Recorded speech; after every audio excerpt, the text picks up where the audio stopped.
आदाब नाजरीन, मैं हूं त्रिदीप रमण। एक बार फिर से हाजिर हूं दुनिया जहां से निराले टीवी शो हिंदुस्तान हमारा लेकर।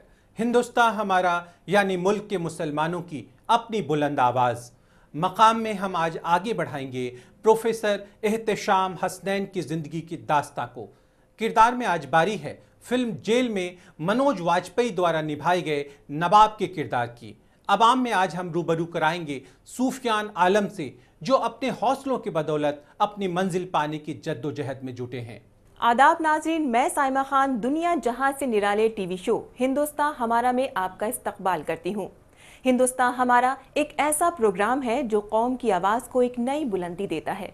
आज के एपिसोड में सबसे पहले बारी है आम आदमी की दास्तां की, यानी अवाम की।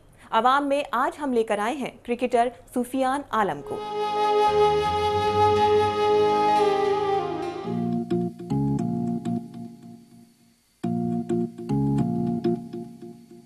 कहते हैं अगर इंसान कुछ करने की ठान ले तो वक्त खुद ब खुद उसके लिए रास्ते तैयार कर देता है।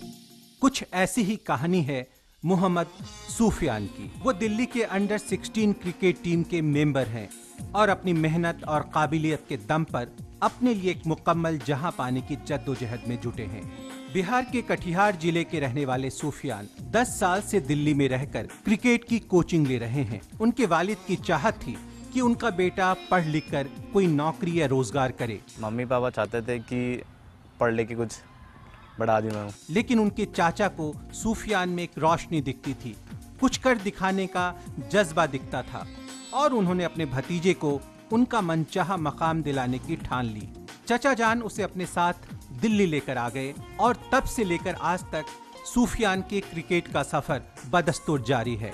क्रिकेट का शौक मुझे नहीं, मेरे चाचा को था। वो चाहते थे कि कुछ बड़ा बने ताकि पूरे गांव का नाम हो, ऐसे सिर्फ अपना नाम होगा। आज वो अपनी काबिलियत के दम पर अपने उस्ताद और इंडिया के टॉप 5 कोच में शुमार होने वाले संजय भारद्वाज के सबसे चहेते प्लेयर बन गए हैं।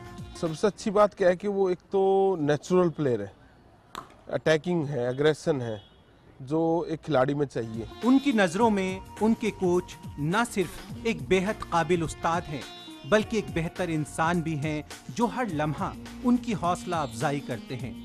कभी भी ऐसा नर्वस हुआ हूँ तो मैं सर के पास जाता हूँ, सर मुझे इतना अपने आप ही वो कॉन्फिडेंस, ऐसी बातें बोल देते हैं तो अपने आप ही मुझे कॉन्फिडेंस आ जाता है। सूफियान के सबसे पसंदीदा क्रिकेटर विराट कोहली और गौतम गंभीर हैं।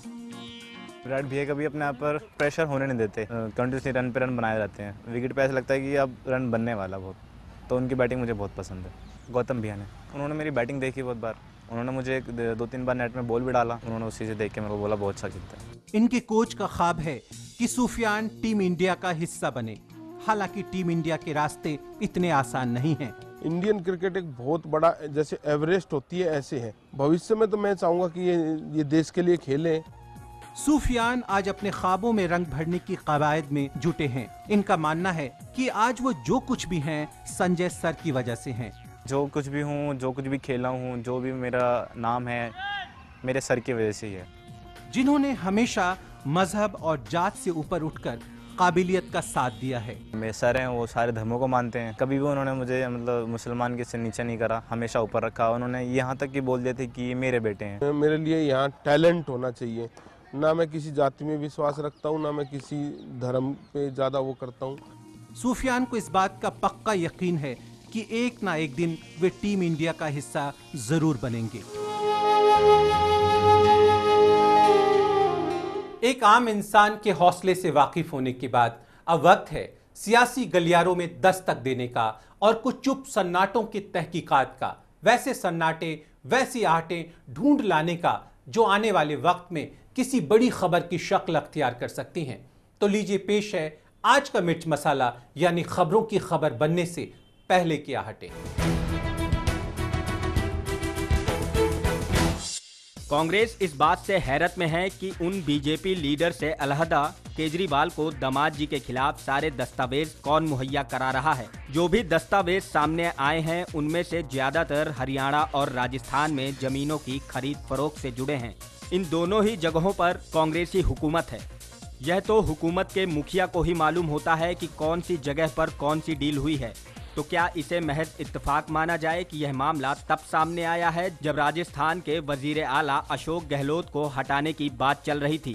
साथ ही हरियाणा की कानूनी निजाम के हालात को लेकर सोनिया गांधी नाखुश बताई जा रही थी और हालिया दिनों में सूबों में बढ़ रही अस्मत दरी के वारदातों को लेकर उनके हरियाणा दौरे का प्रोग्राम बना था। तो क्या इससे यह माना जाए कि कांग्रेस के अंदर ही है विभीषण? सियासी गलियारों की हलचलों से वाकिफ होने के बाद अब वक्त है एक छोटे से ब्रेक का, पर आप कहीं जाइएगा नहीं, क्योंकि ब्रेक से वापस लौटने के तुरंत बाद हम पेश करने वाले हैं जनाब ई हसनैन साहब की जिंदगी की दिलचस्प दास्तां को। अब वक्त की धड़कनों को यूं ही संभाल कर रखिएगा, हम लौट कर आते हैं पल दो पल। कल के एपिसोड में हमने डॉक्टर सैयद ई हसनैन साहब की पैदाइश, इनके बचपन और इनकी तालीम के बारे में जाना।